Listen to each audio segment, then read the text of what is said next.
So I'm Todd Myers, Vice President for Research at the Washington Policy Center.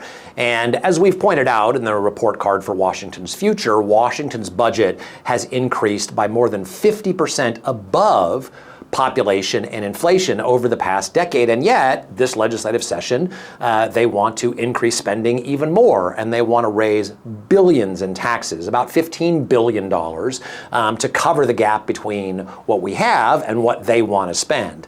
So I just thought I would just go through some of the taxes that they are proposing. And what you will hear is, oh, no, this is only on the wealthy. Well, that's not true, as I'll show you right here. Many of the taxes hit everyday families. So for instance, there is a 10-cent per beverage container tax. So if you go to Costco and buy a bunch of bottled water or other containers, you're going to pay 10 cents on every single one of those. You like to hike? Well, you're going to pay 50% more on the Discover Pass. It also increases liquor license fees by 50% for banquet permits for weddings. So if you're getting married later this year, sorry, you're going to pay more.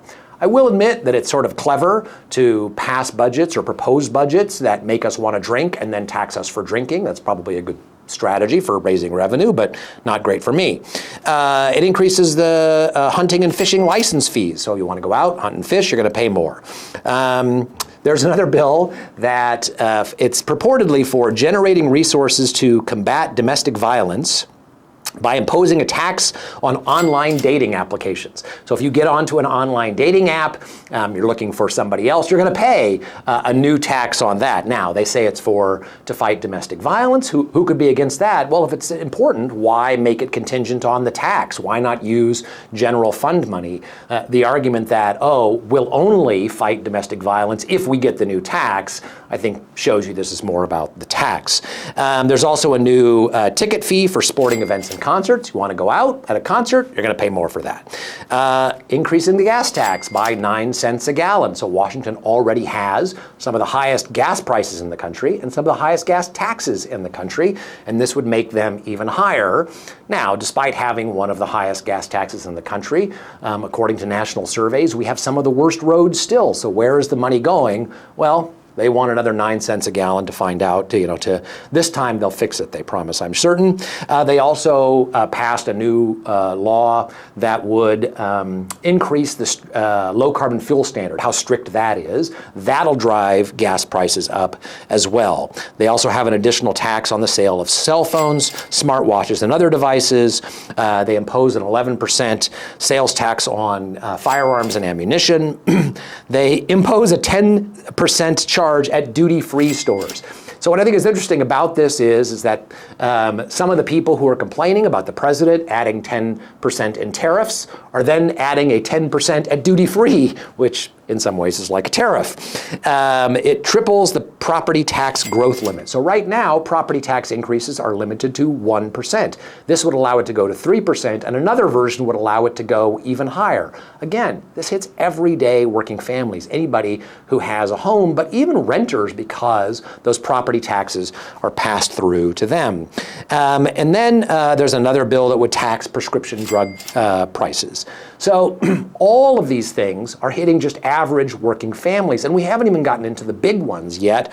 So for instance, one of the big proposals is to impose a tax, a B&O tax surcharge on large businesses.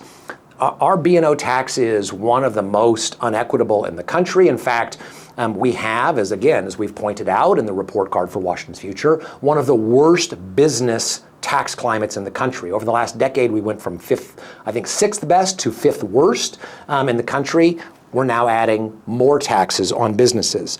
They would also tax innovators, taxes on what they call unrealized capital gains. So if you have investments in Microsoft, Amazon, other things like that, the very people who made Washington's economy so strong, we're now going to tax. Before they even sell the stock, we're just going to take part of that. That's going to cost billions. That's going to drive these businesses that have made Washington so successful out of the state. And lastly, it's going to create a new payroll tax for employers. Seattle tried this Guess what happened? People left the city, and Seattle found that it didn't collect as much money as it expected. Now we're trying to do that with the whole state. And the irony is that we're taxing people above a certain income. We hear all the time that we need to pay a living wage, we need to pay higher wages, and yet the legislature is now talking about taxing the very people they think make too much. So, you get it coming and going. Look, there are things that government should spend money on, things that we all support, but government spending in Washington state has increased radically over the last decade.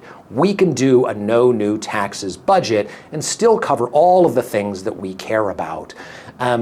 We shouldn't be driving businesses out of state. We shouldn't be harming working families with taxes on property taxes, and all these sorts of things that just make life more difficult.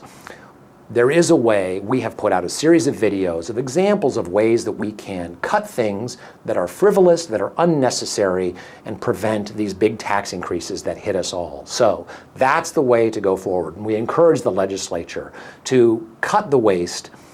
You can still increase the budget and do the things that need to be done without harming average working families.